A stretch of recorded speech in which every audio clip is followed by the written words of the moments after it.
Muy bien, nuestra apreciada Dione, muchísimas gracias. Entendemos que por cuestión de viaje tienen viaje ahorita a Santa Marta, creo que al aeropuerto tienen que estar, todos los mamos nos acompañan un ratico, pero tendrán que retirarse en el transcurso de la próxima intervención.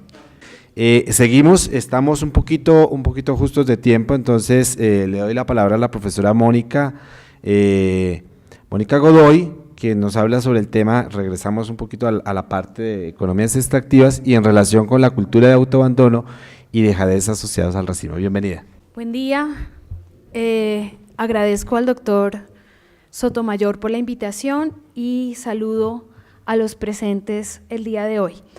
Bueno, yo no soy tan visual como mis antecesores, entonces les voy a pedir, y ya como llevan escuchando tanto tiempo, entonces les voy a pedir un esfuerzo de imaginación histórica para que me puedan seguir, porque yo no preparé presentación como tal fuera de esta imagen. Les voy a dejar esta imagen ahí para que luego van a entender cómo lo vamos a conectar con el tema de la charla, ¿no? Se me invitó a que hablara de la cultura del abandono, del autoabandono y la dejadez asociada al racismo. Entonces, yo les voy a proponer un ejercicio de imaginación histórica en 3 momentos para entender cuál es la genealogía del racismo, ¿sí? Algunas veces, cuando pensamos desde el presente la historia, que siempre se piensa desde el presente, obviamente, tenemos la idea de que esas ideologías que hoy nos afectan han sido iguales durante muchísimo tiempo. Yo lo que quiero que veamos en estos minutos es que han ido cambiando, ¿sí? Y lo que hoy conocemos como racismo ha tenido un proceso de evolución que también habla de las relaciones de poder en el mundo, que está relacionado con la economía extractiva, ¿sí?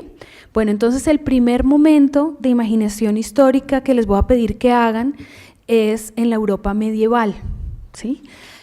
La Europa medieval, tenemos la idea de que fue una época oscura, que fue la época del tribunal, de la Inquisición, de esa policía del pensamiento de la Iglesia Católica que perseguía a herejes o a científicos de la época y que les abría procesos por desobedecer el dogma de la Iglesia, ¿no?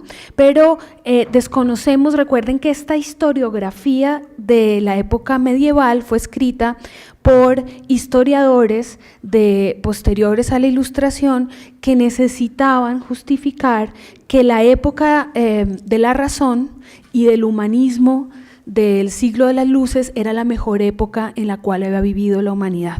Entonces desconocemos mucha de la historia medieval y es importante para entender tanto la conquista de América como la emergencia del racismo. ¿Por qué? Recuerden ustedes que desde el siglo XI, tal vez han visto varias películas al respecto o leído al respecto, las coronas de los reinos europeos avanzaron hacia Oriente en una primera conquista, ¿sí? Eso se llamó las cruzadas, ¿sí? Y los cruzados tenían por objeto y por, digamos que motivación, razones religiosas. Por supuesto, estaban luchando contra un enemigo que desde el siglo VIII se había extendido a partir de la península arábiga y que se había convertido en el principal rival de la Europa católica y cristiana occidental, que era el Islam. Desde el siglo VIII el Islam había avanzado tanto hasta la zona de los francos, y son los francos los que logran parar su extensión, pero nosotros no estamos hablando en árabe por pura casualidad, ¿no? Porque casi logran ocupar por completo la península ibérica, ¿sí? Recuerden que ellos duran en España y en Portugal casi hasta 1490, casi un poco antes de lo que se ha llamado como el descubrimiento de América. Entonces, en las cruzadas se extienden a estas tierras, al Medio Oriente, en busca de reliquias, en busca de los clavos de la cruz de que habían martirizado a Jesucristo en busca del paño con el cual se le había enjuagado el sudor, en busca también del Santo Grial, de la fuente de la eterna juventud, del dorado de esta ciudad hecha de oro, pero también en busca de extender sus conquistas y de poder ampliar los feudos hacia zonas que en Europa ya habían perdido por el derecho al mayorazgo. Es decir, los nobles europeos, si tenían hermanos, ustedes recuerden que solamente heredaba el varón mayor y los otros varones se quedaban sin herencia y se veían impulsados a tener que salir a territorios nuevos a conquistar su propia seguridad, su propio feudo y su propio poder económico. Entonces, esta primera extensión hacia el Medio Oriente de las cruzadas le da una experiencia a Europa. Europa occidental no es la civilización de punta en ese momento. La civilización en auge en ese momento es el Islam. El Islam es el que crea las universidades, el que hace las primeras trasplantes de córnea, ¿no? Quien crea el álgebra, los algoritmos, ellos son la civilización, la máxima civilización en ese momento, y con las cruzadas que son perdidas para Europa, Europa termina reduciéndose otra vez a un pequeño espacio en el mundo, ¿sí? ¿Qué les permite a los europeos salir de esa reducción? Un cambio tecnológico en el sistema de navegación por parte del rey de Portugal, que lo apodaban el navegante. Un cambio en las velas les permite navegar en contra del viento y los portugueses crean un barco que les permite no tener que ir pegados a la playa, porque eso era lo que tenían que hacer, no perder la línea de costa para no extraviarse, sino poder navegar en contra del viento y reducir el zigzag que tenían que hacer para navegar. ¿Qué les permitió eso? Explorar la costa occidental de África.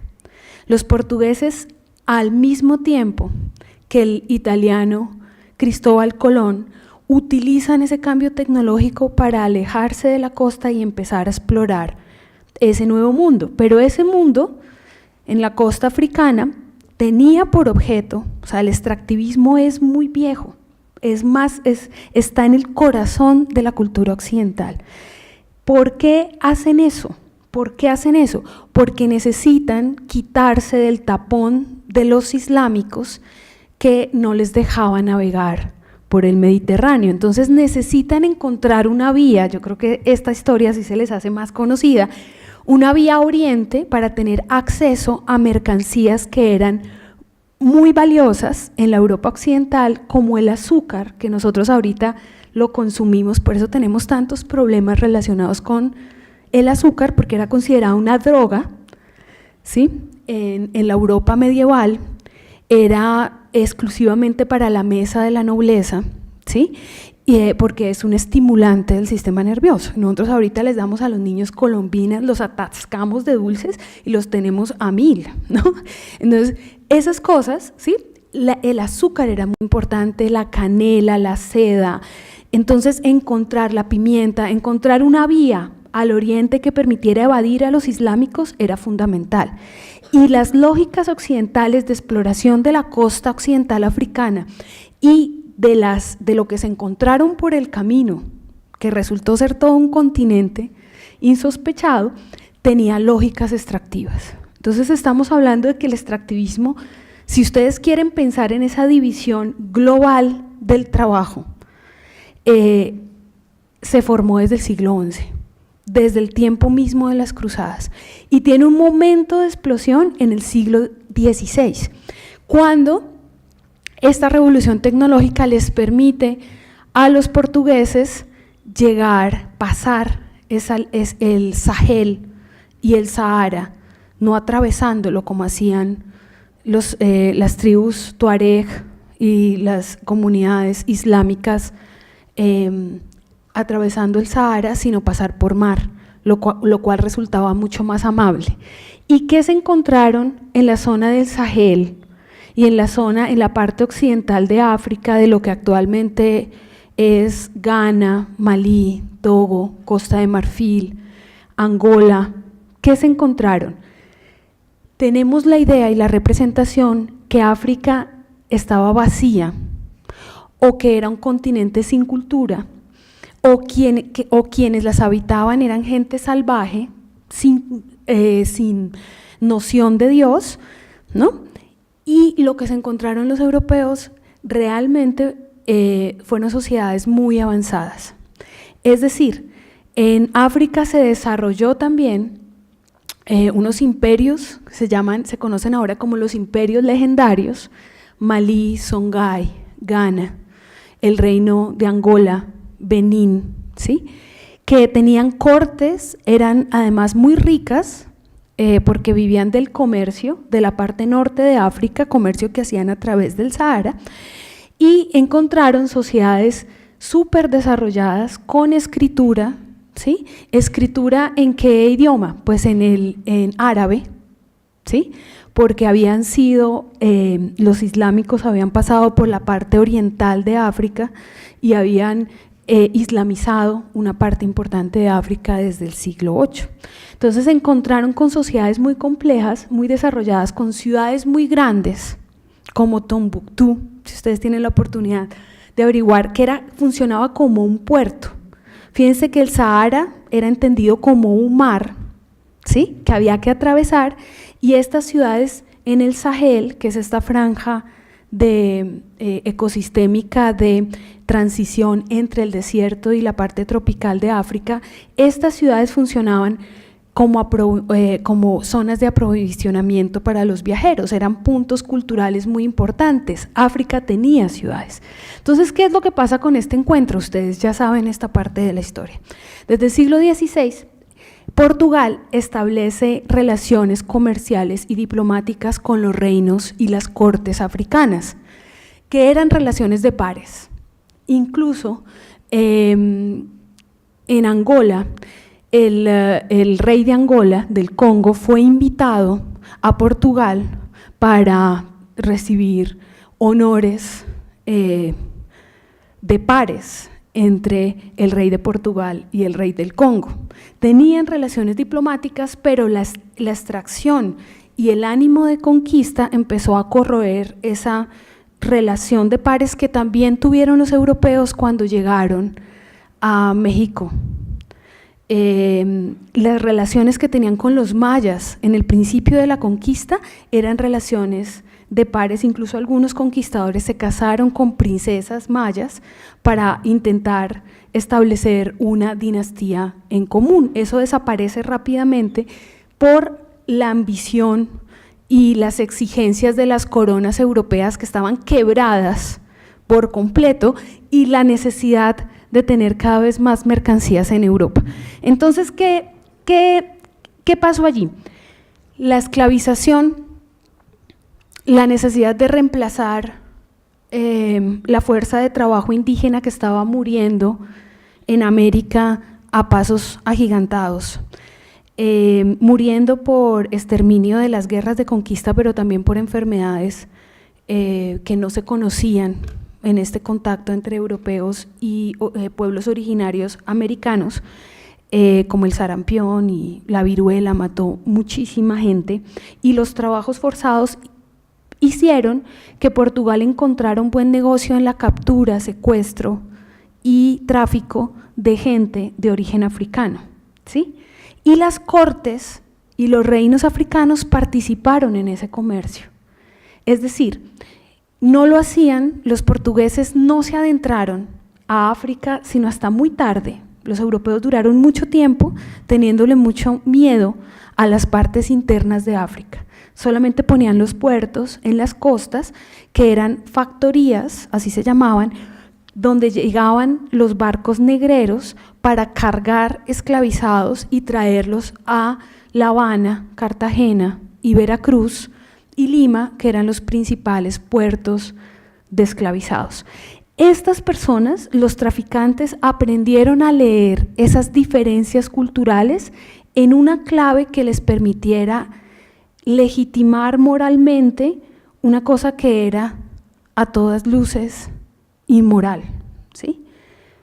La esclavización durante 400 años, se calcula que más de 12 millones de personas fueron traficadas y secuestradas en estos 400 años de trata, fue legitimada a través de razones religiosas, es decir, los africanos de piel oscura fueron entendidos como gente sin alma, fueron demonizados, satanizados, su cultura fue considerada como una manifestación del demonio y la esclavización era un castigo que tenían que pagar para poder salvar su alma a través de los trabajos forzados. Entonces, en esas capturas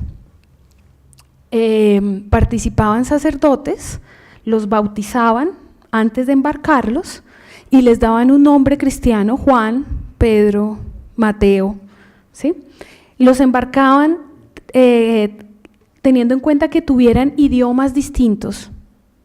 No embarcaban a gente yoruba toda en el barco porque se les podía armar un amotinamiento. Entonces metían gente con tradiciones culturales muy distintas para evitar un amotinamiento y esta gente llegaba a un puerto como Cartagena sin entender absolutamente nada de lo que estaba pasando, ¿sí?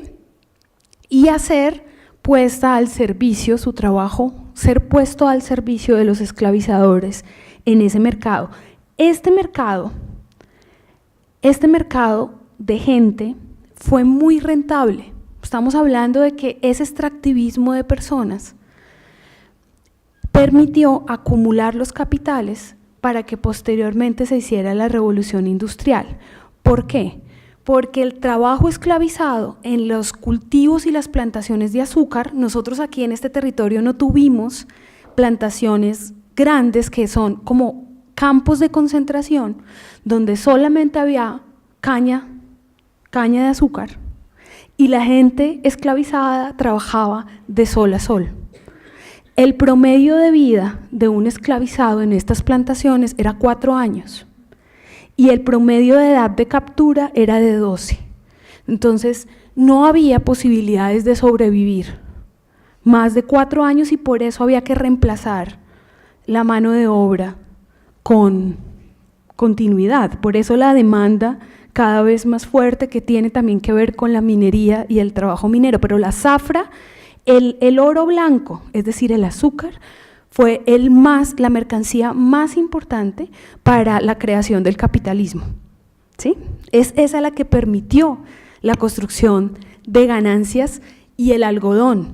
Recuerden ustedes que en la industria donde se realiza la revolución industrial es en la industria de los paños, de los tejidos, y tener una fuerza de trabajo esclavizada y tener acceso a unas materias primas de muy bajo costo, porque se produce en un sistema esclavo, les permitió tener unos paños a muy buen precio y el resto de la historia ya ustedes la conocen. Pero entonces, ¿qué quiero señalar? Ese primer momento de relación con la gente de piel oscura es un momento medieval, es pensamiento medieval, son hijos del demonio. Realmente hacen una genealogía, una lectura de la Biblia donde señalan que la gente de piel oscura es hija de Cam, el hijo de Noé, que vio a Noé borracho desnudo y que Noé, avergonzado porque lo ve desnudo, su hijo lo maldice y le dice que como maldición tendría que servir a su hermano durante toda la vida. Entonces en la Biblia encuentran una historia que les permite explicar esa diferencia en la tonalidad de la piel y el lugar de poder que ocupa esta gente dentro de la estructura colonial. Ese sistema no es un sistema racial, la raza no existe como noción en ese momento, es un sistema de castas.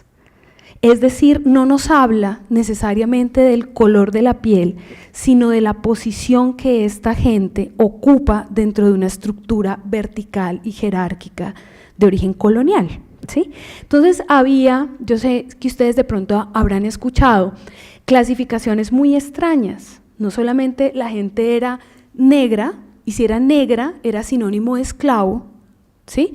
Sino también podía ser mulata, podía ser zamba, podía ser mestiza, podía ser blanca o podía ser salto para atrás, o cuarterón, o tres cuartos.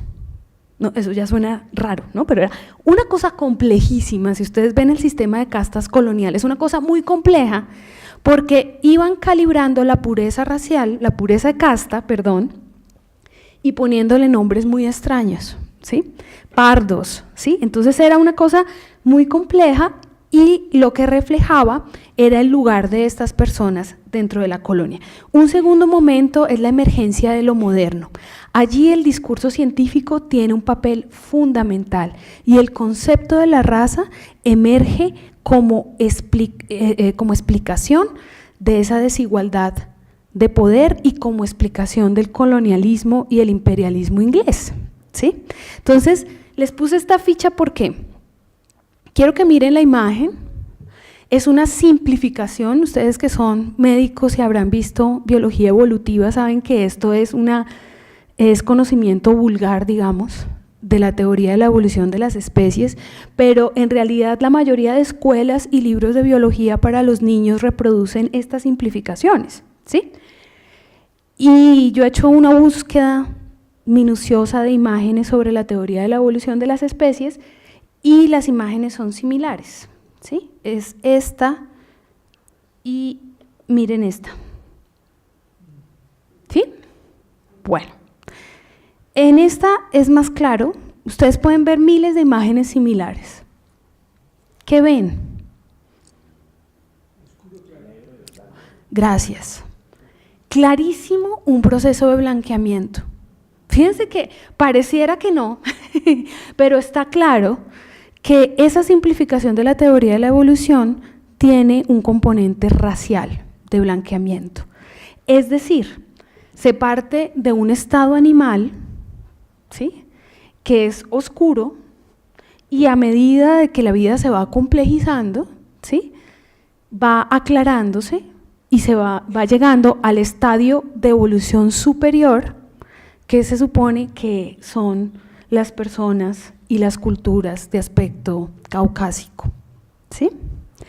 Esto que nosotros vemos en los libros escolares, no estamos viendo, la ciencia no está desprovista de conocimiento, de ideología política.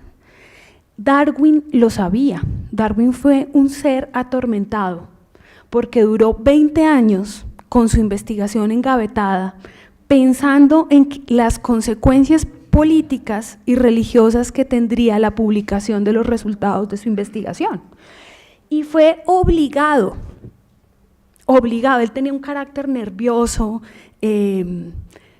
era medio huraño, no quería dar clases, o sea, una persona realmente atormentada porque su formación era religiosa, ¿no? Y ser de formación religiosa, quería ser sacerdote y luego terminó de naturalista y luego terminó matando a Dios, ¿sí?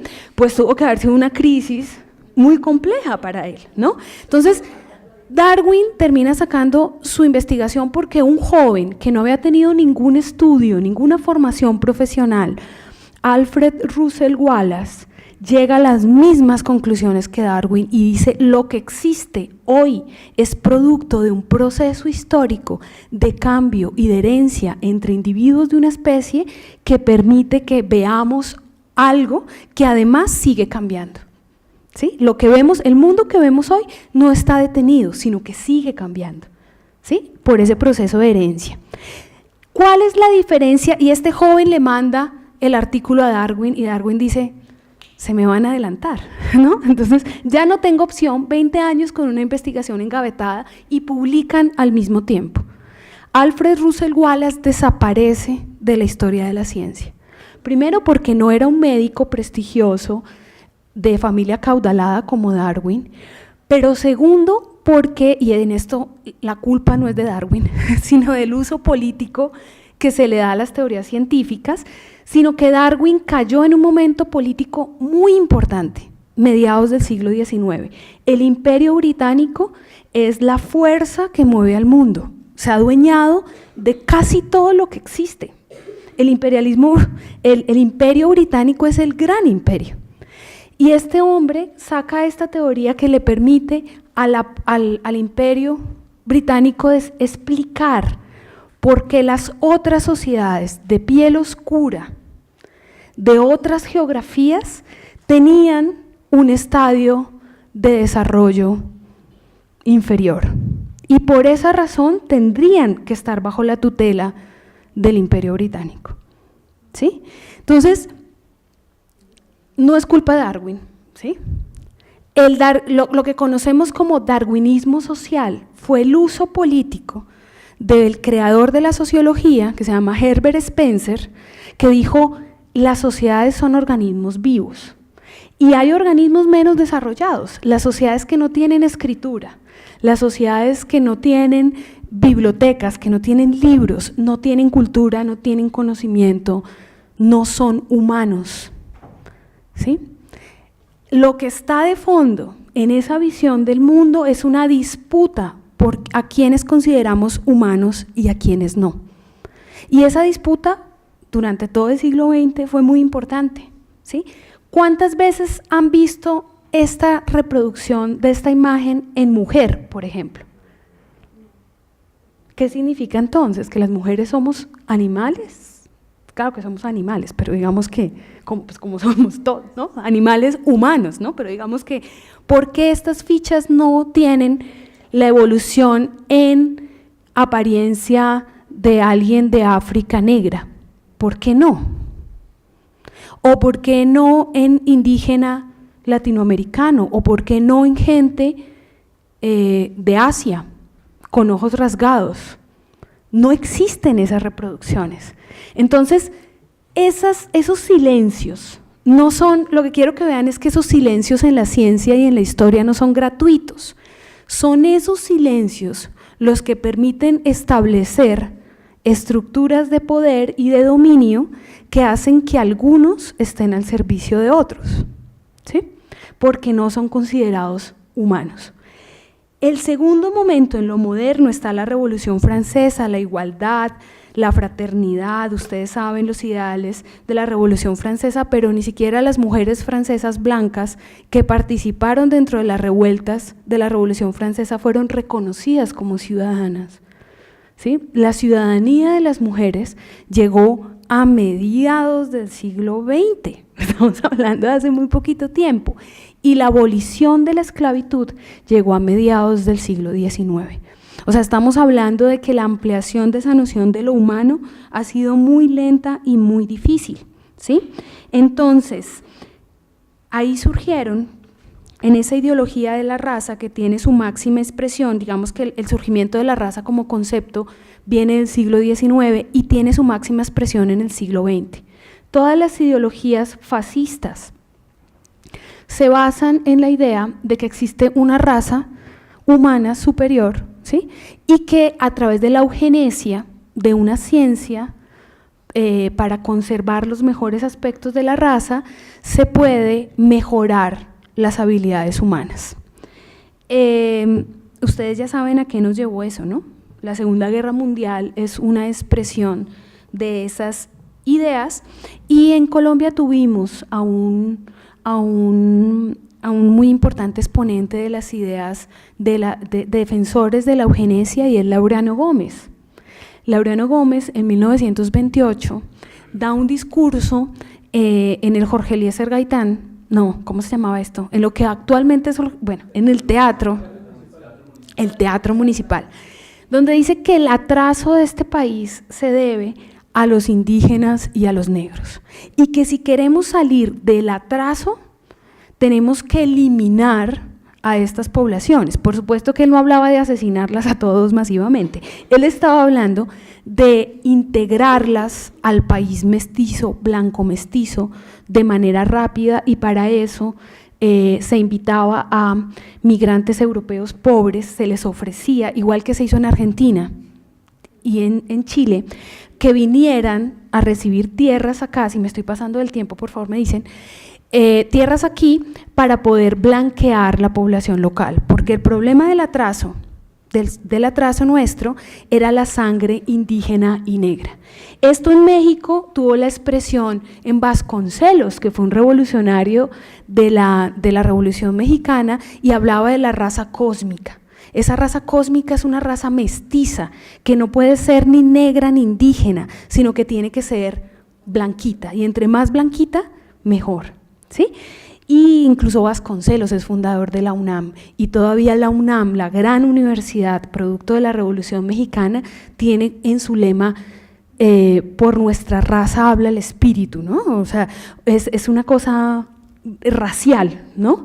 Pero ese mestizaje, esa ideología del mestizaje, llevó casi al exterminio a los pueblos indígenas y negros. La gente afrodescendiente que luchó por su libertad desde la esclavización, habían logrado huir del poder colonial y convertir su libertad en un horizonte a través de palenques y marrones, ¿sí? Todas las sabanas del Caribe estaban llenos de pueblos, de esclavizados fugados que crearon sus propios sistemas culturales. El único que sobrevive en la actualidad es San Basilio de Palenque, pero es uno de los miles que había durante la colonia, y tiene su propio idioma precisamente porque era una mezcla de idiomas africanos con base gramatical en el acán africano, ¿sí? Y tenía su propio rey, Bencos Biojó. Ustedes conocen la historia de Bencos Biojó, ¿no? El primer territorio libre de América. A la corona le tocó ceder frente a San Basilio de Palenque y reconocerle la libertad, mucho antes de la libertad de las colonias, de las otras colonias. ¿Sí? Firmó la libertad de esta gente que peleó con todo lo que pudo. ¿Y cuál es el tercer momento? Y con esto cierro. Esa ideología racista se ha ido complejizando, cambiando, mutando, y estamos frente a un paradigma de desarrollo que refleja los mismos valores racistas del siglo XI y XVI. Ahora, ¿cómo ha mutado? En la idea, le dice Arturo Escobar, en la invención del tercer mundo, en la idea de que hay países desarrollados que llegaron a ese estadio de desarrollo y de bienestar a partir de su propio esfuerzo y trabajo y su inteligencia. Si miramos la historia con detalle, vamos a darnos cuenta que es el pillaje, el robo, la esclavización de miles de otros pueblos los que les permitieron llegar al punto de desarrollo y bienestar que esos pueblos tienen en este momento. Si ustedes van a un museo, vayan al Museo del Prado, vayan a un museo, van a encontrar, ¿sí? El museo son centros muy ilustrativos de los pillajes alrededor del mundo. Van a encontrar tesoros de todo el mundo, porque a través de la expoliación ellos han ido reuniendo. Si ustedes quieren ver la más grande colección de orfebrería nativa, tienen que ir al Metropolitan de Nueva York, porque la compró Rockefeller y ahí está expuesta. Entonces, ¿qué es lo que quiero? La forma como los europeos occidentales aprenden historia justifica todo lo anterior y hace invisible las cadenas de dependencia que tiene su bienestar con nuestra pobreza, ¿sí? Entonces, en esa clasificación de países subdesarrollados, países en vía de desarrollo y países desarrollados, se implanta con mucha fuerza esas ideas racistas. La gente es pobre porque quiere, la gente es pobre porque no logra organizarse, la gente es pobre y además es pobre porque es negra, y es negra porque es menos inteligente y merece su destino, porque en realidad no tiene las habilidades para competir, ¿sí? La diferencia entre Darwin y Wallace era que Wallace decía que la fuerza de la evolución era la cooperación entre los individuos de una especie, que era la cooperación y la protección mutua la que permitía que una especie progresara y se multiplicara. Darwin hablaba de la competencia. Por eso Darwin y la economía liberal y el capitalismo y el colonialismo tuvo mucho sentido y mucha fuerza. Por eso la teoría de la evolución de las especies que conocemos y estudiamos es Darwin y no Wallace, ¿sí? Entonces, nos dicen que somos pobres, ¿sí? Y la pobreza se mide con nivel de ingreso, pero lo que no estamos viendo, lo que no sabemos, también nos dicen que la gente en el Pacífico se muere de hambre, pero lo que no tenemos en cuenta es que es un crimen. Cuando ustedes conjugan las cosas con los verbos de se rompió, no hay sujeto de la acción. La muerte masiva de niños indígenas en veras, en el Pacífico, tiene directa, y afrocolombianos, tiene directa relación con los bloqueos del río Atrato y de otros ríos que hicieron durante la década del 90 y del 2000 grupos paramilitares y el ejército para intentar frenar la entrada de mercados hacia las guerrillas. Pero entonces lo que hicieron fue frenar y cortar las formas de reproducción alimentaria que había en estas cadenas de ríos, y eso produjo la muerte masiva por desnutrición en estas zonas. Pero entonces la gente no se muere de hambre, a la gente la matan de hambre, ¿sí? Esto no es un efecto colateral de la guerra, es una estrategia militar planeada, aprendida, que se ha practicado en Centroamérica, que se ha practicado en varias partes de Sudamérica para debilitar el enemigo o quitarle el agua al pez. En el Pacífico, la gente negra, que era gente huida de esclavizadores, de minas, es gente que no quiere volverse a esclavizar, que tienen un recuerdo completamente vivido de la esclavización y le huyen a la proletarización porque a ellos les suena igual. Es decir, no quieren tener un empleo de 8 horas donde un tipo que además sea blanco les diga qué hacer, ¿sí? Entonces tienen alergia a esos tipos de propuestas como el hagamos minería, ¿sí? Las empresas van a generar empleo, van a generar desarrollo, porque ellos saben que ese empleo es un empleo esclavizado, precario, y que además van a tener que aguantar una estructura de mando similar a la de la plantación o al de la mina. ¿Qué es lo que no se está viendo? Que estas sociedades no son mineras solamente. Ellos tienen una cosa que se llama la variabilidad productiva, es decir, ellos cultivan, cazan, van a la mina, pescan, ¿sí? Tienen toda una cantidad de actividades, no se dedican solamente a una, ¿sí? Estoy hablando de las comunidades rurales del Pacífico. El pensar que pueden ser empleados de 8 horas dedicados a la limpieza y no más, ¿sí? Pues está bastante lejano de su experiencia vital.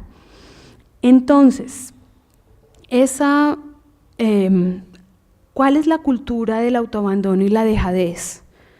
Esa cultura del autoabandono y la dejadez, yo pensaría que es la incapacidad nuestra de entender esos otros mundos que actúan con otras lógicas y que defienden su territorio como posibilidad de vida y de libertad. Es decir, ellos siguen siendo cimarrones, ¿sí? Siguen siendo cimarrones. Ahora, el cuidado de sí mismos no pasa necesariamente por el sistema de salud, porque el sistema de salud sigue siendo profundamente racista. Cuando van a los médicos, hay médicos, algunos, por supuesto no todos, que no los tocan, y hay muchas investigaciones respecto a eso, no los tocan, ¿sí? Y la gente siente eso, y la gente indígena también en La Guajira cuando va con sus niños, porque los insultan, porque son ignorantes, porque no se saben cuidar, ¿sí?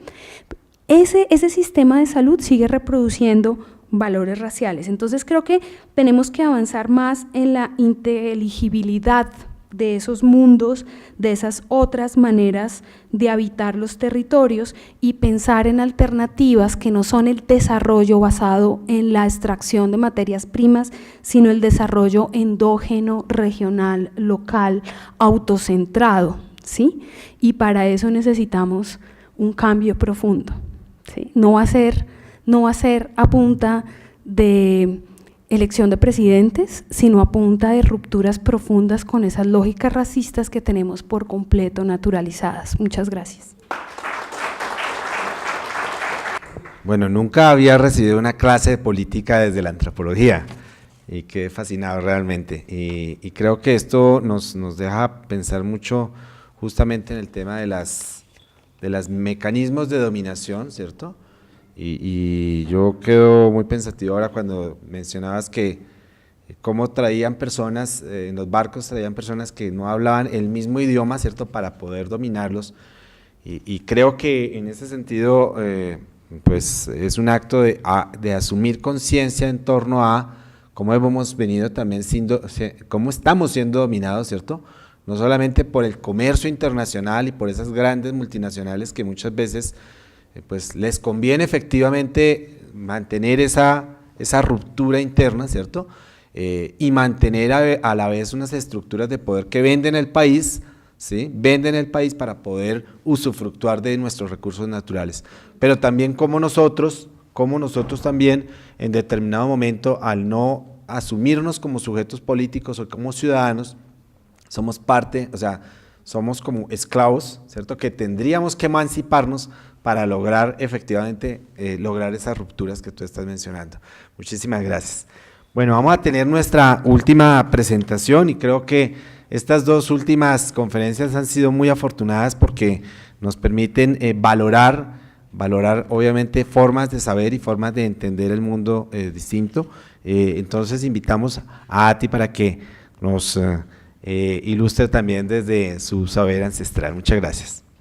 Bueno, muchísimas gracias a la Academia Nacional de Medicina, Sociedad, Historia por permitirnos escuchar. Realmente ha sido una mañana muy interesante. Quienes me han antecedido han logrado conmoverme hasta lo más profundo. Yo siento realmente que hay unas heridas arquetípicas de la sociedad de la que nos están hablando los mamos, que justamente que tenemos que sanar. Entonces quiero participarlos de un esfuerzo ciudadano con este video del Foro Internacional por los Derechos de la Naturaleza, que básicamente es la unión de científicos, de esfuerzos locales, de culturas indígenas, de movimientos sociales, por reconocer el valor intrínseco que tiene la naturaleza y la cultura en sí misma, de celebrar nuestra diversidad. Realmente es una alternativa al extractivismo que ha sido la esclavitud de África y la servidumbre de América, y este es un esfuerzo por invitar a la humanidad a otro estado de conciencia, lo que nosotros llamamos Seinzare, el camino hacia ese estado de conciencia, para sanar las relaciones con nosotros mismos, en nuestra familia, con las demás comunidades y de la sociedad. Entonces vamos a partir por este video que creo que me ayuda un poco a sintetizar también cómo vemos un poco la historia de la humanidad. Día 1. Desde el Big Bang hasta la creación del sistema solar. Día 2. El Padre Sol y la Madre Tierra hacen el amor y la vida comienza a germinar en su vientre.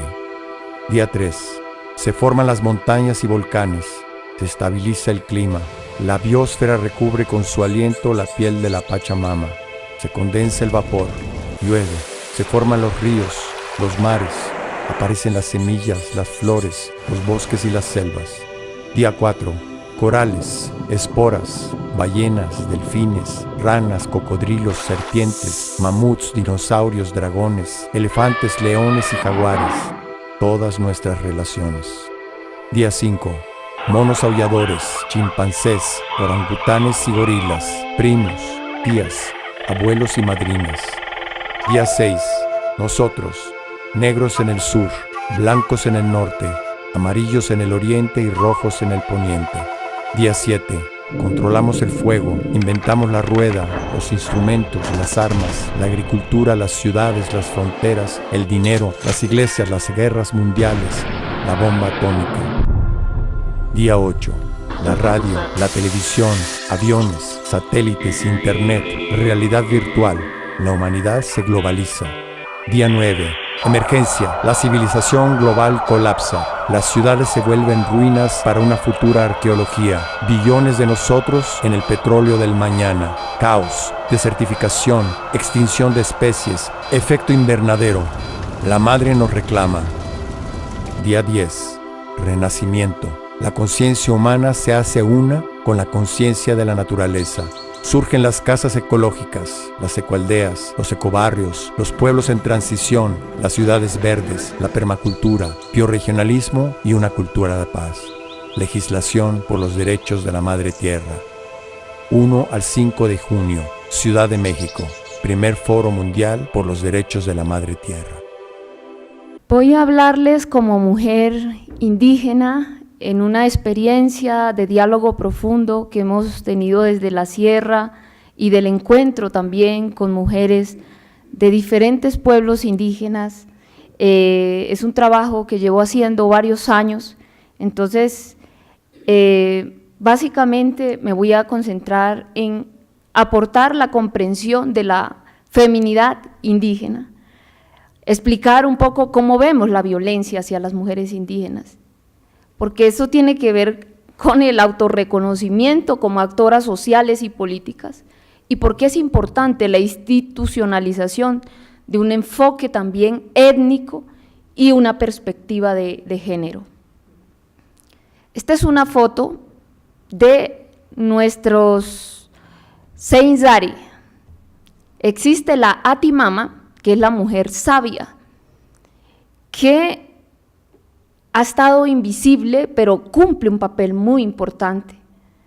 Nosotros hemos estado miles de mujeres de diferentes regiones de la sierra haciendo un trabajo y han vuelto las nieves a la sierra. Para nosotros es una respuesta a ese renacimiento profundo, a esa reivindicación. Muchas nos ven como tejedoras de artesanías, ¿verdad?, de mochilas. Esta gasa representa el cordón umbilical y la mochila es la matriz donde arraigamos nuestros sueños. Tener mochila, Arhuaca, es tener matriz, conciencia de que todos hacemos parte del mismo tejido de la vida. El paradigma desde donde les voy a hablar se llama Seinzari. Parte de que la materia, lo que podemos ver y tocar, es mínimo comparado con las ideas, las emociones, el espíritu que tenemos.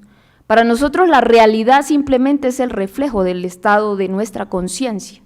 Así que si queremos transformar la realidad, nuestras relaciones, los primeros cambios son de la conciencia, son de los sentimientos, y por eso una parte fundamental de nuestro esfuerzo de resistencia ha sido espiritual, ¿no?, que por algunos de pronto es entendido como una actividad pasiva, por otros pues una postura de no violencia, pero que consideramos que en este tiempo que transitamos del fin del conflicto armado hacia la construcción de la paz, esa visión del mundo, esa forma de vida ancestral de miles y miles de años puede poner su granito de arena en una pedagogía ancestral también de encontrar nuestra paz interior, nuestra paz en la familia y nuestra paz comunitaria y nuestra paz con la naturaleza. Para nosotros el conflicto, la base de los conflictos en el mundo y en Colombia siempre ha sido por recursos, por oro, por petróleo, por carbón, por agua. Así se diga que son conflictos religiosos o políticos en el fondo, siempre. Así que reconocer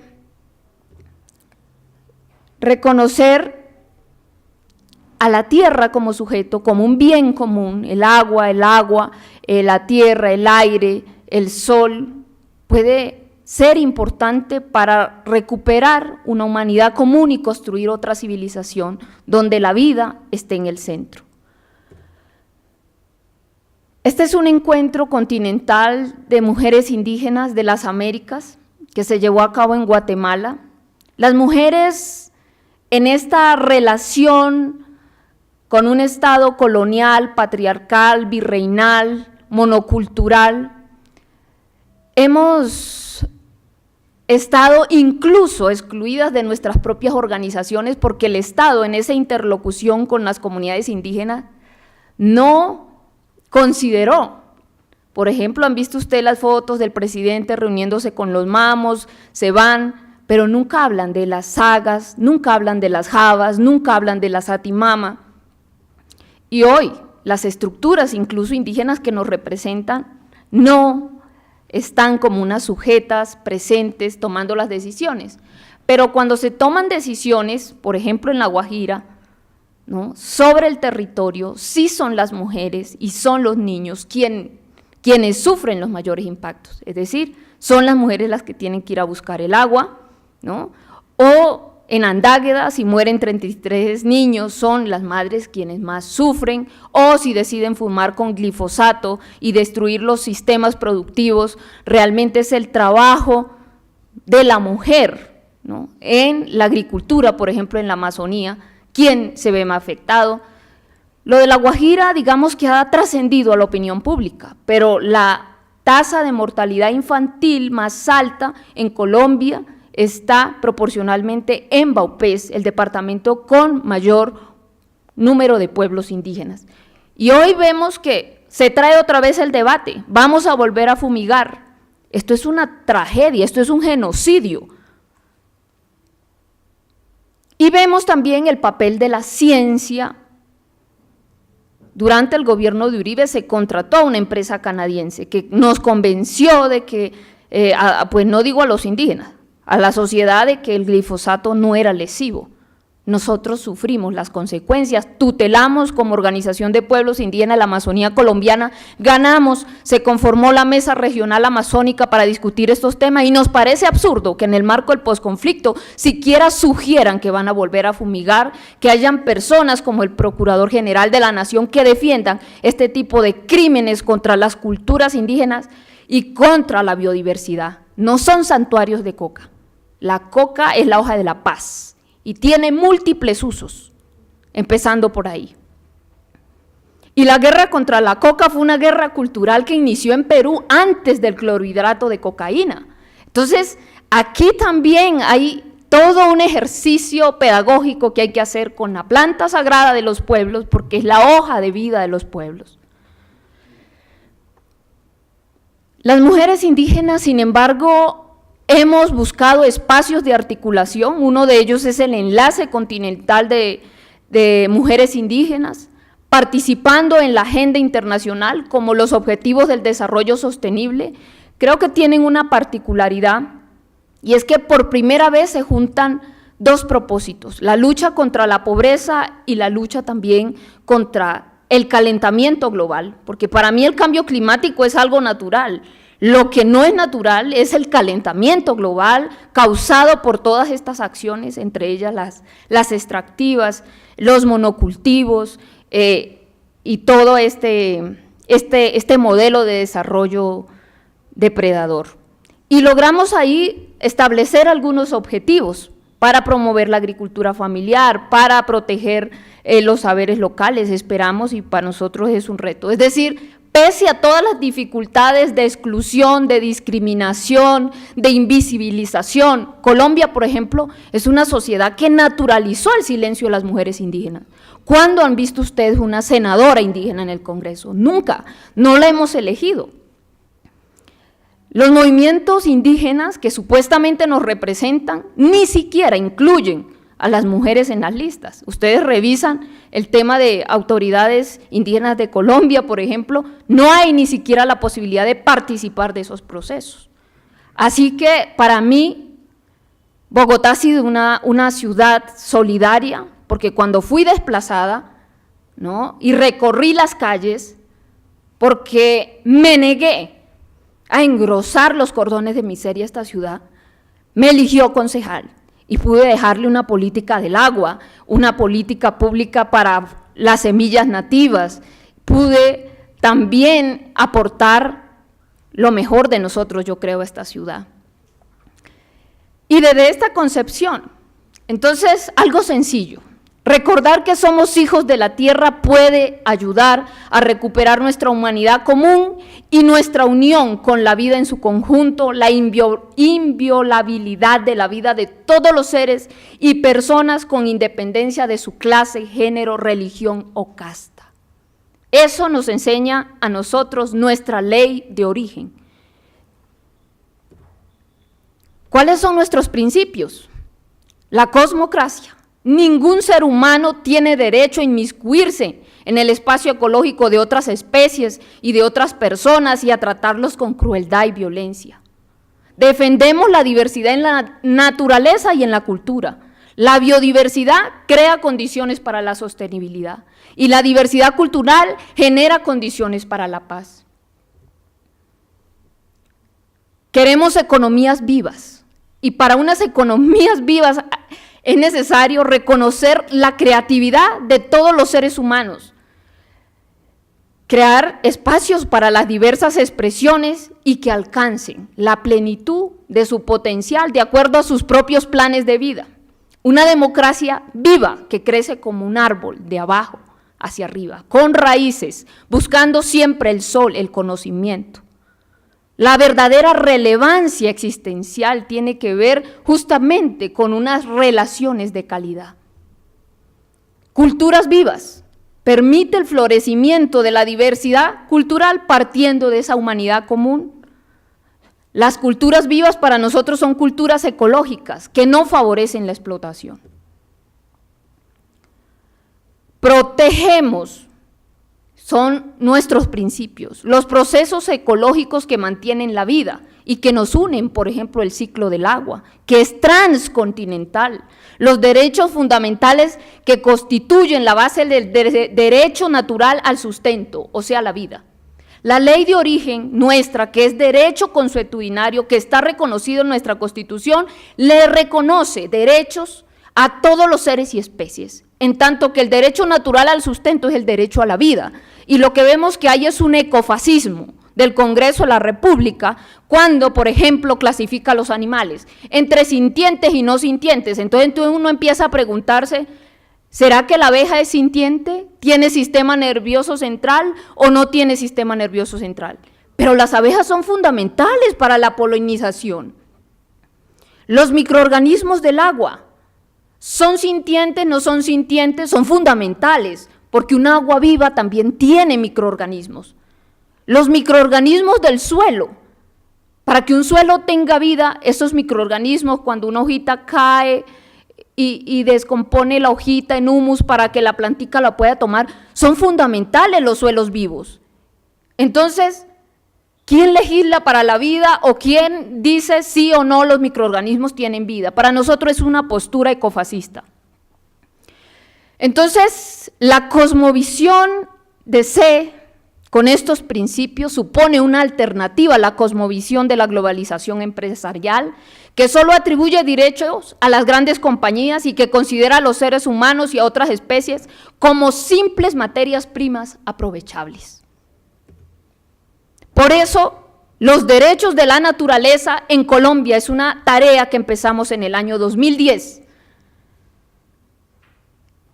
44,000 personas asistieron a ese llamado, más de 32 pueblos, todas las organizaciones nacionales, recogimos 733,000 firmas y hemos venido invitando a académicos, a otros sectores sociales. No hubo ni un cubrimiento de prensa. A mí me parece que eso es una noticia, es algo importante. Sin embargo, en mi ejercicio político encontré a darme cuenta que fue sacarme sencillamente la agenda mediática y empezar con toda una campaña de desprestigio. Frente a eso no hemos parado. Quisimos unirnos y articularnos a unos esfuerzos internacionales. Bueno, pero ¿cuál es el espíritu de que en nuestra Constitución estén los derechos de la naturaleza? La fuente para el sustento es de la matriz de la vida, de la que todos somos parte. El derecho al sustento es un derecho natural porque es el derecho a la vida. Ningún Estado y ninguna empresa tiene derecho a cercenar, a debilitar estos derechos naturales, ni a apropiarse de los elementos que sostienen la vida, los bienes comunes. Para nosotros el círculo es sagrado, porque no hay nadie en arriba ni hay nadie en abajo. Implica unas relaciones horizontales de construcción de comunidad, donde no solamente estamos los seres humanos, sino todos los seres y especies con los que compartimos la tierra. Y en el centro están los elementos, el agua, la tierra, el aire que respiramos, el sol, los astros. Entonces es una cosmogeocracia. Somos nosotros los que somos parte del cosmos, de la Tierra, y no la Tierra. Entonces aquí tenemos un tema de fondo que es la discusión con esta visión colonial, conquistadora, de propiedad privada, incluso que se manifiesta en las leyes. Para nosotros no existen tierras baldías. Este fue el concepto que utilizó el Imperio Británico para expropiar a sus colonias de la tierra y que hoy siguen vigentes en nuestro sistema jurídico. Por eso, para nosotros es fundamental avanzar en un proceso de descolonización. Pero eso es un tema de reconocer también, incluso la voz de la mujer indígena es un proceso epistémico, de una nueva visión del mundo. ¿Cuáles son esas agendas de las mujeres indígenas? Es una agenda a la que lo invitamos sencilla. Queremos decidir sobre los alimentos que comemos, lo nuestro, lo biodiverso o lo transgénico agrotóxico que nos ofrece el mercado y afecta nuestra salud, el agua que bebemos. Aquí quiero hacer un énfasis. Los monocultivos de palma en Colombia están algunos asociados al paramilitarismo, a esta economía racista extractivista, donde se desplazaron las comunidades. Así que cuando decimos que no compartimos una visión de paz en el posconflicto, que sacrifique nuestros bosques, que desplace nuestras comunidades para los cultivos de soya transgénica o de palma para alimentar las vacas de Estados Unidos, de Europa, tiene que ver justamente con una discusión sobre el tipo de economía que necesita y requiere la paz. Otra decisión, el agua que bebemos, como la que se nos niega por la privación o contaminación. Yo hablando con las mujeres indígenas amazónicas sobre el tema de la pobreza, para ellas la Amazonía es abundancia, es riqueza, del río obtienen el pescado. El empobrecimiento y la pobreza llega cuando se les fumiga. La pobreza llega cuando se les contamina su río con mercurio. Entonces, a los niños de este país no se les está enseñando sobre su riqueza, sobre su identidad. Aquí en Bogotá se les siguen diciendo a los niños que fue Gonzalo Jiménez de Quesada quien fundó esta ciudad, y todo este relato que nos contaba el profesor Julio de miles y miles de años se obvia. Entonces, si no sabemos de dónde venimos, dónde estamos, quiénes somos, ¿cómo vamos a decidir para dónde vamos? La reconciliación nos plantea enormes retos. Para reconciliarnos primero tenemos que conciliar una visión de futuro. Entonces, el tema del agua hoy está en el centro del corazón de muchos pueblos que se levantan para decir, queremos el agua, no queremos el oro. Eso es lo que queremos, el agua, ¿no? Más agua, menos petróleo. Y los municipios, como lo explicaba la profesora Dione, ¿no?, más pobres de este país, porque el extractivismo no solamente es autodestrucción biológica, el extractivismo también es cultural, el extractivismo también es político. Entonces yo creo que el reto es identificar, como decían las multinacionales, el pueblo tiene derecho a votar pero no elegir. Entonces aquí tenemos una gama, ¿no?, de colores que representan los intereses. Ahí vemos cómo claramente las multinacionales invierten incluso en distintos candidatos.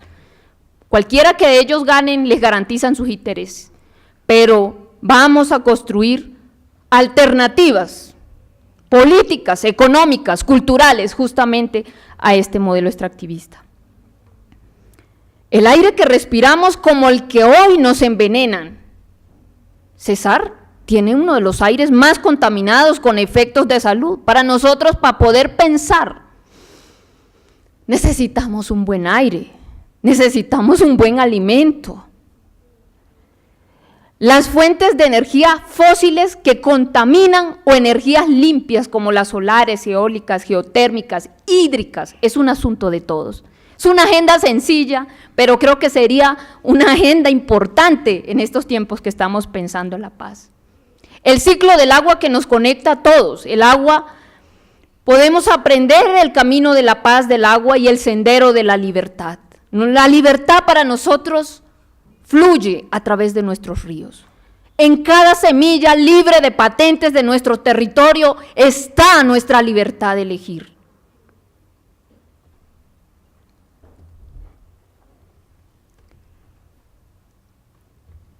Tenemos claramente en Colombia un genocidio que no ha sido tipificado y reconocido en nuestras leyes, pero que es real. La Corte Constitucional dijo, están en riesgo de ser exterminados física y culturalmente más de 32 pueblos indígenas por causa del conflicto armado, la grave situación nutricional y alimentaria, vulneraciones a sus derechos territoriales en salud y en educación. Hoy el gran reto es, ¿se respetan en Colombia los territorios indígenas o no se respetan? O los territorios afro, o la voluntad de las comunidades de decidir el modelo de desarrollo.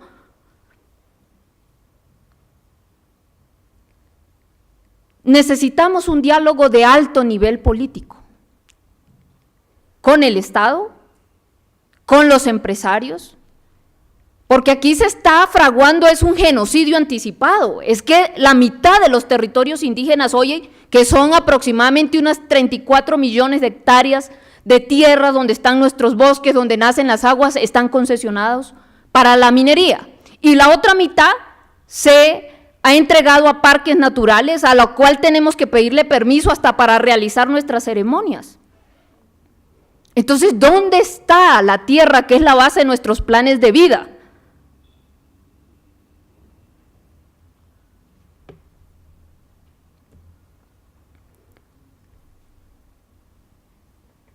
En todo esto,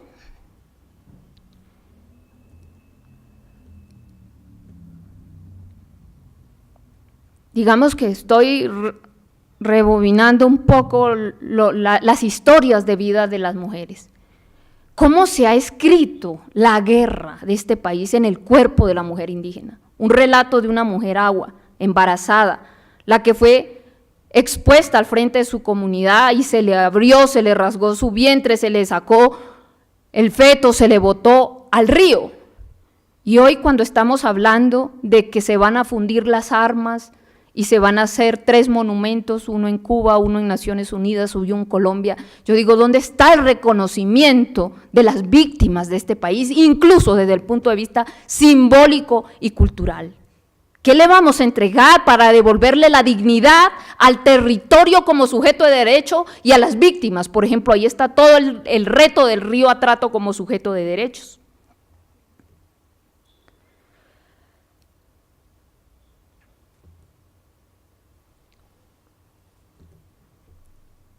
La Sierra Nevada de Santa Marta. La mujer tiene un vínculo con su territorio, es un mismo cuerpo. Por ejemplo, para las amazónicas también, ese concepto cuerpo-territorio es un concepto desde el cual había que explicar el daño y cómo se van a reparar los daños. Por ejemplo, una mujer amazónica me decía, es que la violación sexual empezó con la cauchería. 40 millones de indígenas asesinados sistemáticamente en la época de la cauchería, un genocidio. Desde ahí empezó el abuso y no ha terminado. Y dijo ella, ahora con las carreteras que van a penetrar la Amazonía, seguirá esta historia de violación sexual. Pero ella lo entiende no solamente como una violencia contra su ser y su cuerpo biológico, sino como una violencia también a su territorio. Entonces, el espacio, cuando hablamos de Colombia, el espacio geográfico no es lo mismo el espacio que ve el Estado un poco cartesiano, un poco materialista. Por ejemplo, aquí les estoy proyectando el mapa de la Sierra Nevada, pero para nosotros la línea negra es un espacio cuántico. El tiempo allí es cíclico. Hay otra interpretación del mundo que no se ha integrado a un metarrelato ni de región ni de nación. Entonces, hoy cuando hay 380 títulos mineros, más de 8 bloques de actividades extractivas sobre nuestros lugares sagrados, hoy cuando hay más de 1.500 solicitudes para profanar nuestros lugares sagrados, nosotros no podemos quedarnos al margen de estas decisiones trascendentales. Es que vimos lo que pasó con Guajira, es que vemos la Ciénaga Grande agonizando. Por eso estamos invitando a la ruta, a la caravana del hielo que vamos a iniciar justamente para defender cada uno de estos puntos sagrados alrededor de la sierra. Hoy que estamos haciendo este llamado Bachué desde Bacatá, desde la Academia de Medicina e Historia, también para decir que no compartimos el fracking que bordea este territorio en Bacatá y que aquí en Bacatá tenemos que levantarnos como lo están haciendo en todo el territorio nacional, y esto lo digo como autora de la política del agua mínimo vital para la capital del país, porque encuentro un silencio profundo al respecto. Entonces, si miramos el agua, por ejemplo, Yuma, que es el río Magdalena, significa el alma de nuestra tierra. Bogotá es un afluente del Yuma. Cali, la ciudad de los 7 ríos, es un afluente. El río Samaná, el último río limpio y libre que le queda a Antioquia, es un afluente del río Magdalena. Y llegar al mar, para nosotros el mar es la madre del origen. Llegar al mar Tayrona y cerrar los ojos, sentir la brisa, es una caricia de nuestra madre del origen. Y los relatos de origen, ¿para qué nos sirven? Para vivir experiencias diferentes. Entonces, queremos propiciar nuevas experiencias para los colombianos, pero también para quienes nos visitan. Hay que enseñarles qué es este territorio. Pero, ¿qué hacer cuando el turismo no ha integrado los ecosistemas culturales? No compartimos las divisiones políticas porque creemos que no se hizo respetando los territorios, los ecosistemas, la estructura ecológica principal y tampoco los ecosistemas culturales.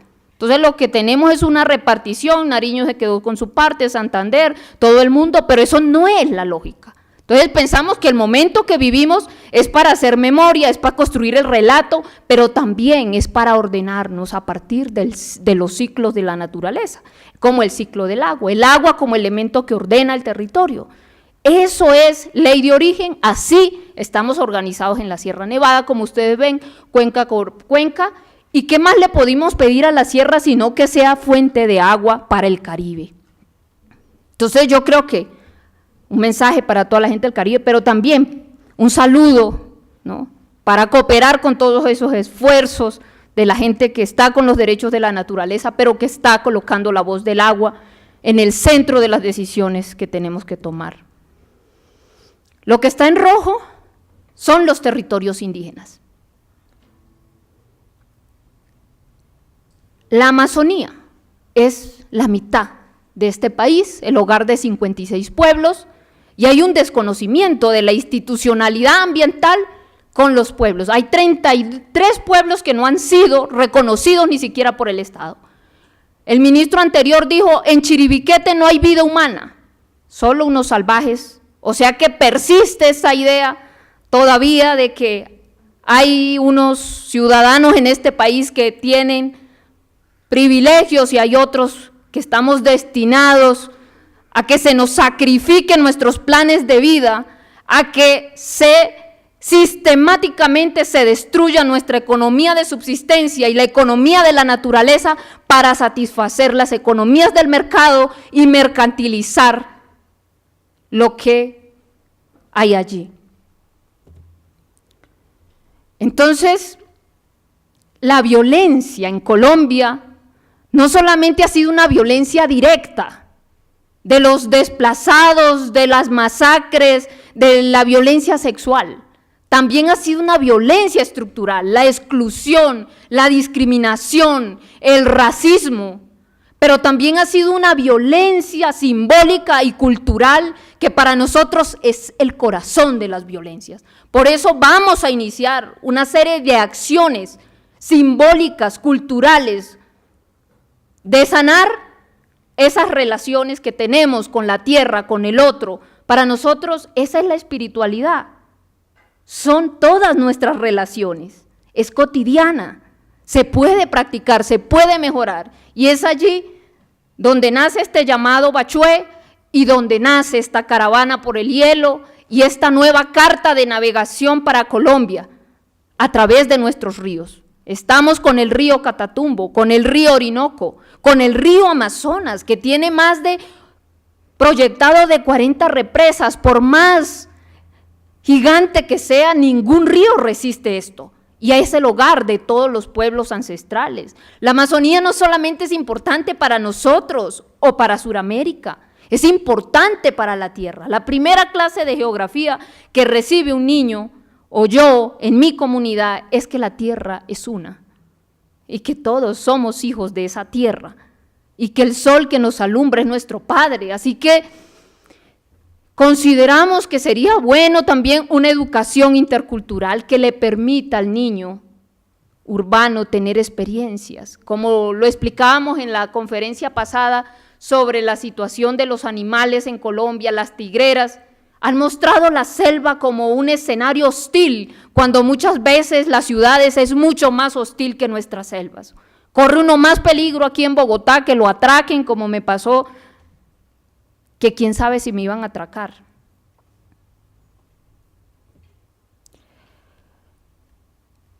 Entonces, es necesario un diálogo intercultural en la academia, porque sabemos que la ciencia, como lo explicaba mi anterior expositora muy bien, no está desprovista de intereses políticos y de racismo. Por ejemplo, lo viví con respecto al debate de semillas. Cuando reivindicamos que el principal aporte que la mujer le ha hecho a la humanidad fue haber domesticado la primera semilla y que con el surgimiento de la agricultura surgieron las grandes civilizaciones de América y que Teyuna, nuestra ciudad sagrada, era una ciudad para criar las semillas y no como lo planteó un proyecto Buriticá 2000, que era la ciudad perdida. Yo a veces veo más perdidas las ciudades de otros lugares, ¿no? Asimismo vamos nosotros imponiendo nuestros propios significados. Detrás de todo este relato, por supuesto que hay intereses. Entonces aquí sale a decir al menosprecio por los conocimientos locales. Cuando uno dice no estoy de acuerdo con la biopiratería, con el robo y la apropiación de la biodiversidad del país, no, estos son charlatanes. Yo tengo el respaldo de la ciencia. Entonces nos hemos dado a la tarea de buscar científicos con ética, ciencia con principios que les sirvan a la vida y no esos científicos a sueldo de los intereses de las grandes transnacionales semilleras, de los intereses también extractivos, muy bien pagos sí, pero que hoy no les creemos. Instrumentos y mecanismos de participación. Por supuesto, nosotros creemos en una participación comunitaria, tenemos pedagogías para ellos y en el centro nuestros bienes comunes. Cuando hablamos del empoderamiento, no nos referimos a liderazgos mesiánicos únicos que van a resolver, nos cree cómo se reconstruye el tejido social, porque lo que ha hecho el conflicto es el desmembramiento de la capacidad organizativa de la gente para solucionar sus propios problemas. Entonces, desde la Sierra Nevada estamos en un ejercicio de empoderamiento colectivo de nuestras escuelas de saberes, del tejido comunitario para la defensa de nuestros territorios, la conservación de nuestras semillas y en el centro el cuidado de la semilla humana.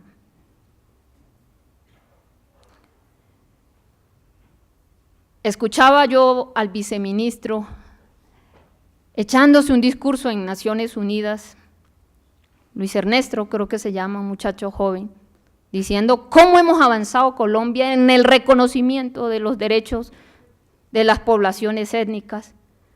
Decirles que del papel a la realidad hay una distancia muy grande y hoy el principal reto es que algunos derechos, como el derecho a la libre autodeterminación de los pueblos, sean respetados en el marco del Acuerdo de la Paz.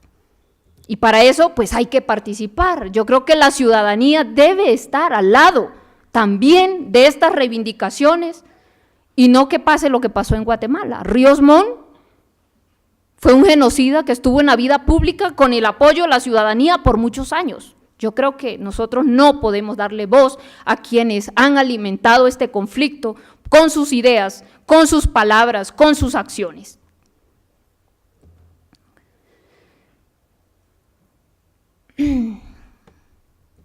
Está un poco larga esta presentación, qué pena.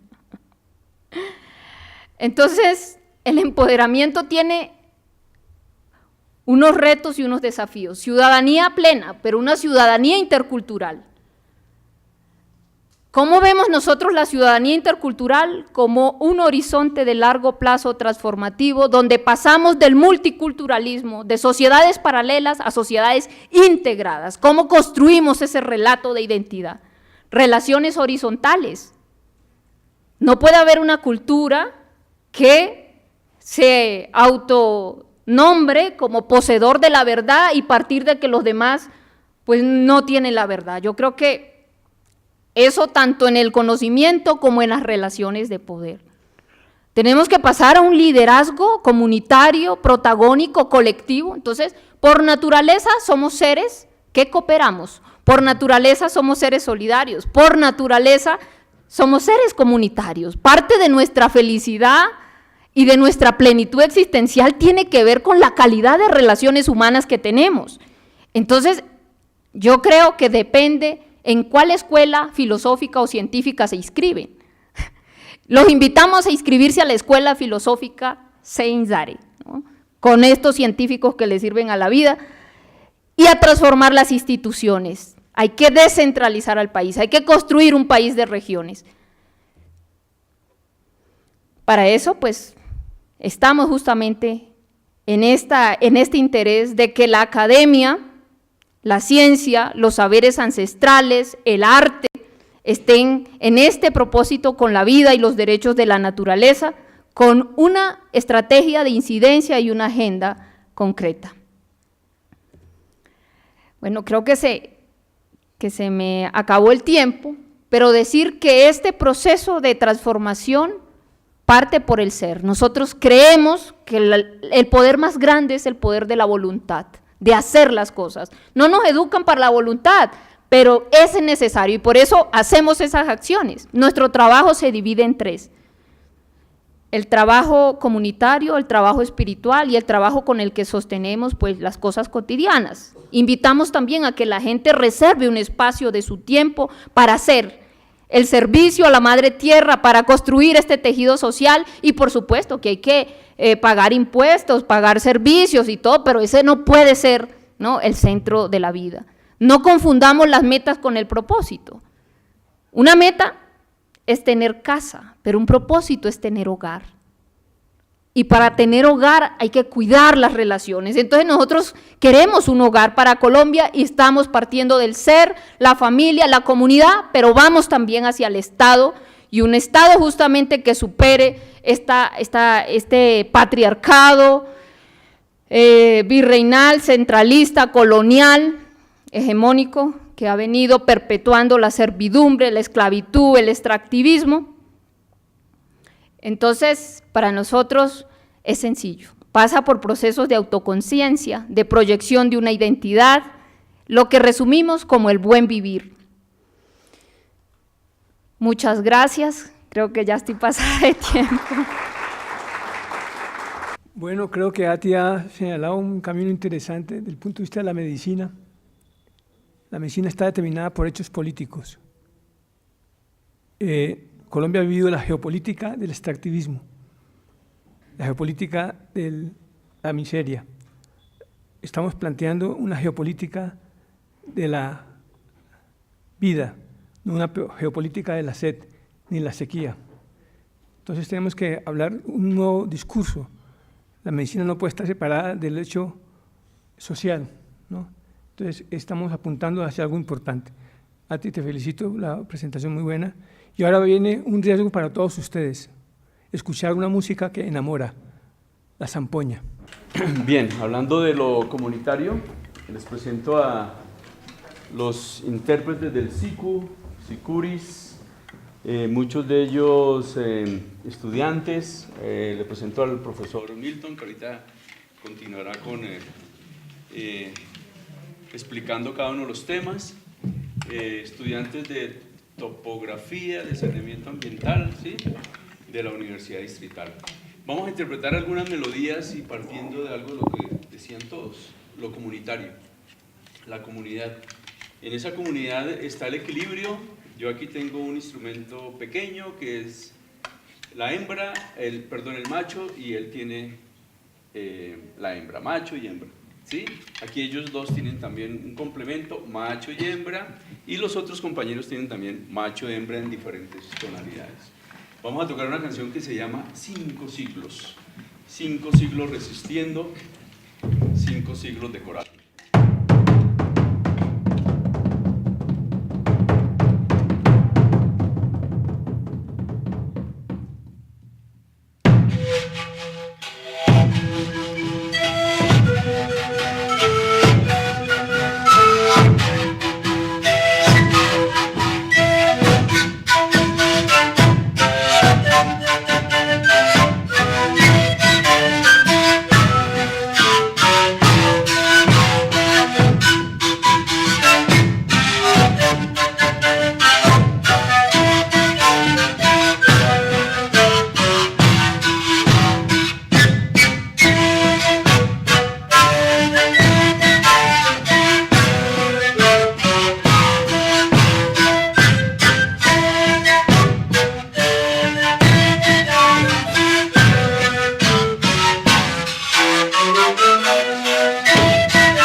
Muchas gracias. Ese era un sicuri, es la base, la raíz, el origen de lo que conocemos como las músicas de los Andes, las músicas andinas. Les dejo al profesor Milton Bernal, que presentará el siguiente tema ecuatoriano. Ñuka Yacta. Bueno, buenas tardes para todos. Pues es de verdad muy gratificante para nosotros acompañarlos este día.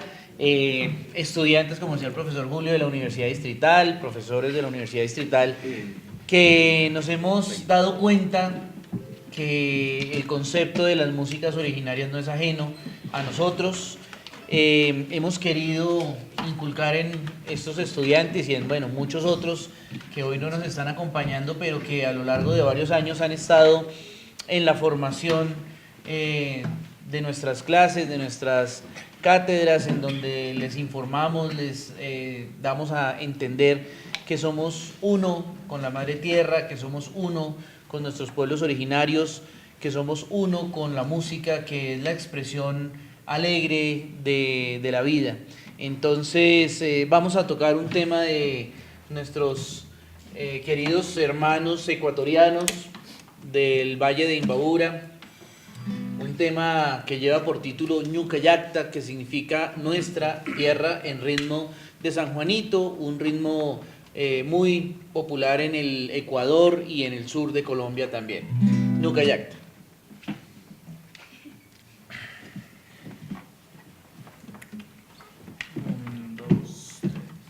Ñuka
Bueno, muchas gracias por esos aplausos. Estos instrumentos han sobrevivido a muchas invasiones culturales y pues hemos querido mantenerlos vivos. Este instrumento es un instrumento llamado charango, de origen boliviano, dicen algunos, del altiplano de los Andes. Tenemos también pues nuestras guitarras, la percusión, los bombos, que representan también esa conexión con la tierra, y pues nuestros vientos, que están hechos en cañas que nos da la naturaleza y que creemos que el Padre Viento nos ayuda a interpretar. Vamos a tocar un tema de origen boliviano, un tema en donde se tocan precisamente estas zampoñas, estos sicus, de un grupo original, de un grupo llamado Los Carcas, este tema que se llama Vientos del Sur.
Bueno, muchísimas gracias. Y bueno, creo que vamos a ir despidiéndonos con este último tema que vamos a tocar a continuación. Un tema que se llama Imillitay, que significa mujercita en el idioma originario de nuestros hermanos bolivianos. Este tema entonces es en ritmo de tinku, un ritmo pues muy importante también para las comunidades originarias, que significa el encuentro de dos pueblos para hacer una ofrenda a la Madre Tierra. Entonces, en ritmo de tinku, este tema que se llama Imillitay.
Les agradecemos muchísimo, realmente emocionante y muy agradable este ratico, pues por supuesto serán invitados en futuras ocasiones, esperamos poder contar con también otros momentos.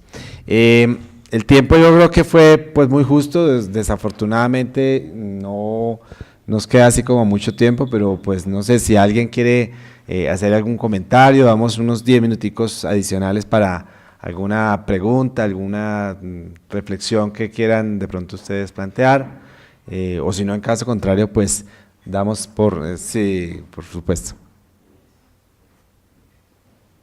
Ya les regalan.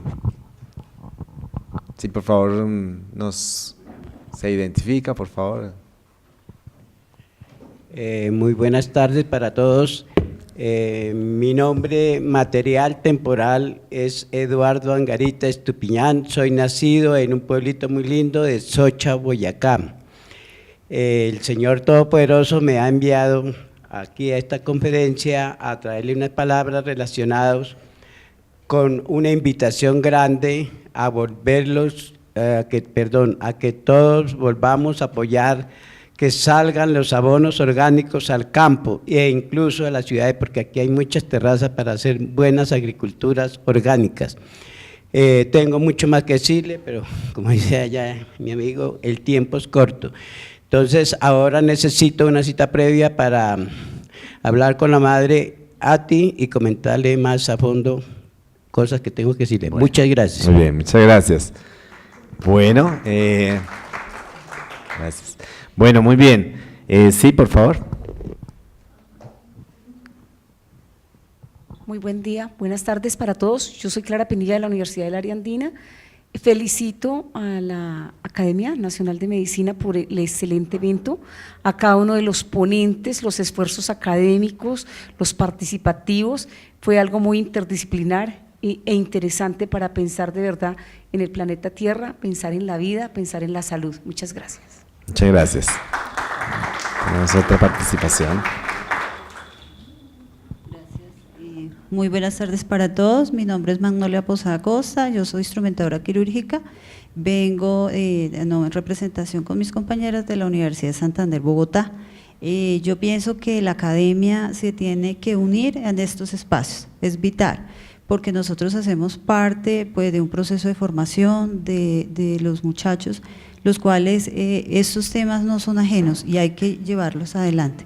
O sea, hay que unirnos y hacer yo pienso que la unión hace la fuerza y es todo un país y todo un conjunto los que podrán hacer que se genere un cambio y crear conciencia, que es como lo más importante. Bueno, muchas gracias a la academia, a todos por crear esos espacios y hay que fortalecerlos. Yo considero que es supremamente importante. Por supuesto, muchas gracias.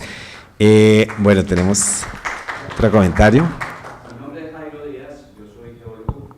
Gracias. Yo soy geólogo, soy consultor hace 30 años, soy miembro de la Asociación de Geólogos Egresados de la Universidad Nacional. Para que quede en el… Que hoy agrupa a todos los geólogos del país, de las diferentes escuelas, y es realmente interesante ver cómo ciencias de la salud se vincula a temas tan interesantes como las industrias extractivas y sus consecuencias desde diferentes ópticas. Por supuesto que esto tiene tanto de largo como de ancho. Cuando se tocan estos temas que tienen que ver, por ejemplo, con mis campus, pues hombre, sí, hay cosas que uno comparte y hay cosas que no comparte. Por ejemplo, hablar del fracking y simplemente descalificarlo así porque sí. Yo soy hidrogeólogo, es mi especialidad, aguas subterráneas. Entonces, el llamado es a que próxima ocasión, ante temas tan interesantes de actualidad, sí. Hombre, quizás la parte más importante después de ponencias muy ilustrativas que he tenido hoy, supremamente buenas, con más veras el campo para poder debatir cosas, conocer más, sí. Poder aportar. Dentro de eso, digo que es emocionante que Ciencias de la Salud se vincule hoy por hoy a estos temas. Los invito al próximo jueves 29, nuestra asociación Agunal, como miembro de ADEXUN, de estudiantes todos egresados de la Nacional, ha programado una actividad que tiene que ver con la prevención de desastres y se va a realizar a propósito en la nueva sede de enfermería de la Universidad Nacional, que también está vinculada a través de su asociación a ese evento. Entonces los invito porque… 29, ¿a qué horas, perdón? Jueves 29, 7:30. 7:30 de la mañana. 7:30 allá en la sede de Enfermería de la Nacional. Entonces es un evento que también tiene que ver con muchos temas de actualidad, con enfoques cerrados, con propósitos, en fin. Entonces muchas gracias, realmente interesante, nuevamente, y excelentes los expositores, muy amables. Muchas gracias. Yo quiero pedir un agradecimiento y un aplauso para pues el personal de apoyo acá de la academia, Carmiña, doña Marta, a Jason, que pues muy amablemente está muy pendiente siempre de ponernos pues estos videos en la página web, además porque es la oportunidad, sabemos que no siempre todas las personas tienen la posibilidad de venir por compromisos alternativos, etcétera, etcétera, pero pues quedan disponibles para que en cualquier momento podamos transmitirlos en diferido también a otras personas. Yo creo que la sesión de hoy ha sido una sesión realmente de lujo, nos ha dejado pues muy en la conciencia y muy en el corazón y en la mente temas realmente que tenemos que seguir promoviendo y seguir divulgando. Bienvenida la idea, por supuesto, también de ampliar estos esquemas, de estos espacios de diálogo interdisciplinar y tener, por supuesto, miradas alternativas. Entonces, un aplauso, por favor, y para el doctor Sotomayor, que se esmeró pues en tener este espacio.